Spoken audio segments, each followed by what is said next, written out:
Right? What does it do? It purifies it. Right? See what it does? Take a look. See? And that's why each one of these particular unities is a particular kind of excellence. The excellence it has is a way of showing goodness. Therefore, all of the gods here particularize in one of the ways in which things can be said to be good.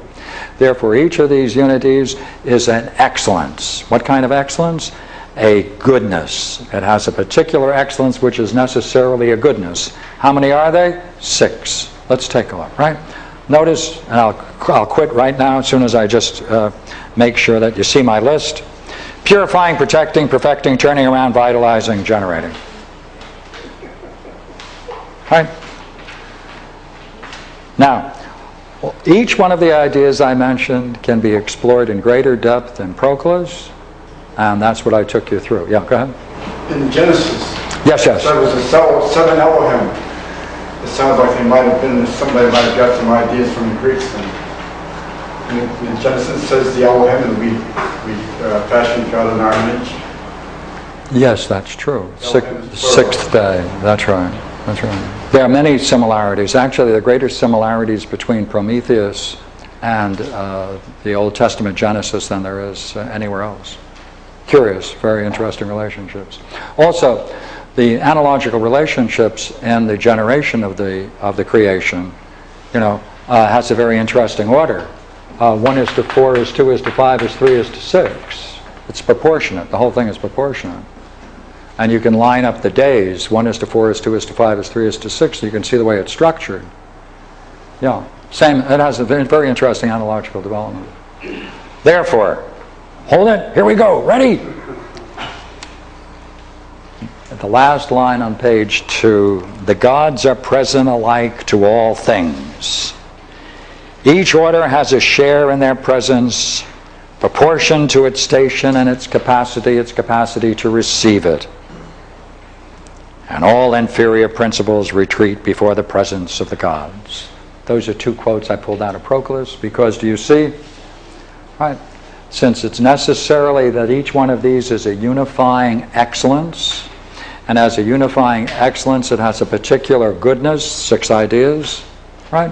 Therefore, permeates the universe, and therefore, since each one of these can be found in the physical universe is nothing other than impacted by the gods. Therefore, Proclus's great conclusion is the gods are present alike to all things, right? That's what he says about it. Right. Now, I did a little, I tried to pull together some things for you in this reflection drawn upon Proclus. All that has desire turns to the object of its desire. Whatever is desired because it's perceived as good. Hence all things desire the good, and each has a desire to discover and to learn of its cause, and seeks to be conjoined to it. Thus each attains it through the mediation of its own proximate cause. Therefore each has a desire of its own cause also. Through that which gives it its being, it attains its well-being. And its well-being is what belongs to whatever it is that is brought into existence. Since what gives us being furnishes us with the well-being essential for our own existence. Thus, the source of its well-being is the primary object of desire. The primary object of its desire is that upon which it reverts. For in seeking the source of one's being, one turns about upon oneself.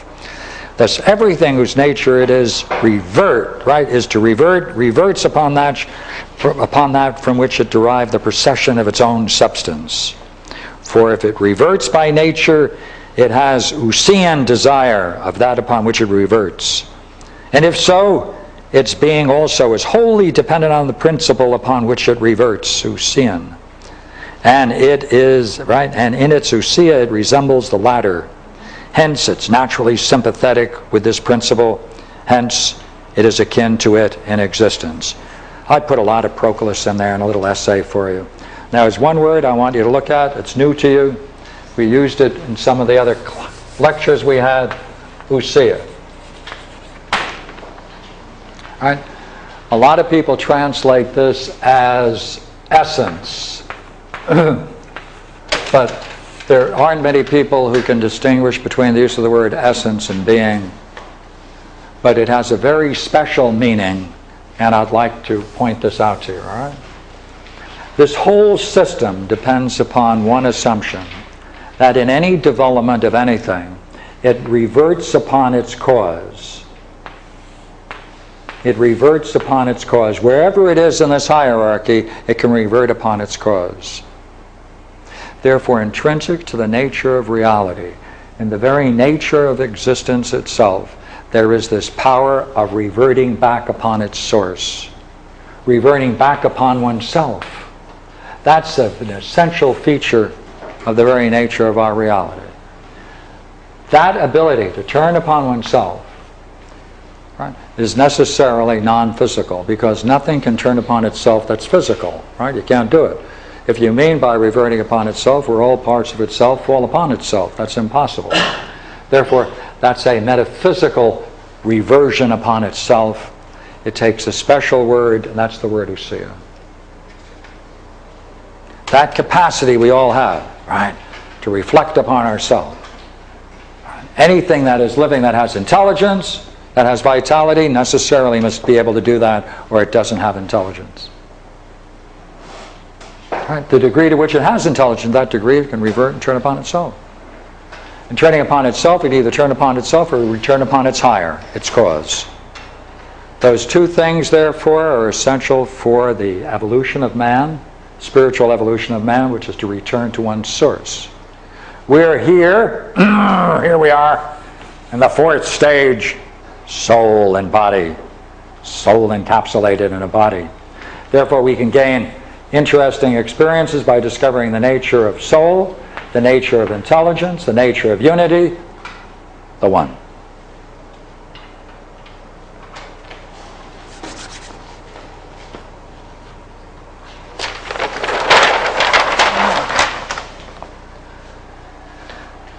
The distinctive character of the divine powers is that it radiates downwards, purifying, protecting, perfecting, turning around, turning about, vitalizing, and generating, since anything that is full has that capacity to generate of itself something like itself.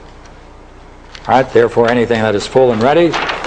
And here is the whole essay on the nature of the one. Thank you. Questions? Alan Watts used to say that God was eternally playing hide and go seek. That's right. That's what was one of his great ones. I like another one he used to say. Man is an ego encapsulated in a bag of skin. Would you repeat that, please? Alan used to say, man is an ego encapsulated in a bag of skin. Well, yeah. Good, good. Thank you very much. These are your sheets. I hope you can use them. If you're interested, this is, I think, might be a helpful way to get into Proclus. If so, my efforts have achieved their good.